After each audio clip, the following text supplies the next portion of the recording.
Hello, boys and girls. In this edition of Marshmallow Man TV, we hear the sound of Pink Floyd and their famous song Money playing in the background. So guess what we're going to talk about? The January campaign finance reports. And what fun and adventure we have, as everybody, except you, Mike Israel, who seems to be counting his stacks of cash where he promises to get $60,000 in by the January 15th deadline. And don't you think, by the way, that the current the former state delegate, who's the only former elected official running in District 12, would know to file his report on time? Mike Israel, you're a pretender, not a contender. Anyway, I digress. But let's start with that District 12 Democratic race. Clarence Lamb raised over $60,000. Actually, he raised a total of over $60,000. Almost 44 raised during 2013. And put himself in a loan of $12,700, which is a decent-sized figure, but he has the money to give himself. Also in there, let me see, Rebecca Dongara raised $14,200 over the year. Terry Hill did raise over $60,000 over the year. Eric Ebersol raised a surprising $22,400. Nick Stewart, perhaps a equally surprising $35,600. Very disappointing was the showing of a friend of mine and somebody who I've been very supportive of on the blog, Brian Bailey. He's raised $11,000. Not a horrible number, but certainly room for improvement, and I'm looking forward to seeing improvement. Going on to 9B, Tom Cole did excellent on the Democratic side with raising $22,500 during the year.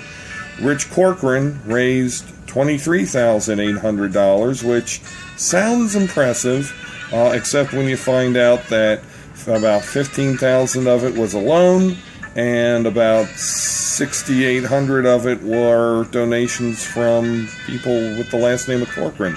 So friends and family are helping Rich out at this early stage. We'll see if he can get a broader base of support, more in line with Tom Cole's. Carol Lovelace raised $21,500.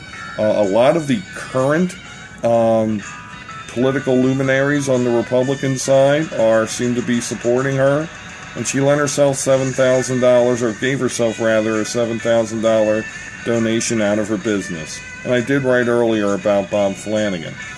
On the 9A side, Warren Miller raised $15,500. We're talking now about the Republicans. My high school classmate, Eric Boucher, raised $8,500 during the year. Trent Kittleman, $5,900. And Frank Miracle Man Mirabile, $2,800. So I was very happy to see my high school classmate, Eric, do very well. In the state Senate race in District 9, a very surprising report. Gail Bates, the Republican, one would say, front-runner for the seat, raised $20,900. Dan Medinger, the Democratic challenger, raised $20,750. By the way, all of these figures are rounded, so if you want the precise numbers, look at the report. The difference, though, is what they have in the bank. Gail has $43,600 in the bank, and Dan about $18,500. And last, looking at Council District 1, John Weinstein raised $16,900 over the year. Lisa Markovitz from the Citizens to F. Howard County raised $12,685, so $10,000 was in a loan. And Dave Grabowski raised $7,600.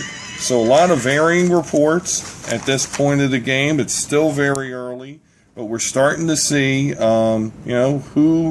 people who place money on such things are placing their bets. So what will the next report bring in a couple months? Who knows? Time will tell. This is Marshmallow Man signing off.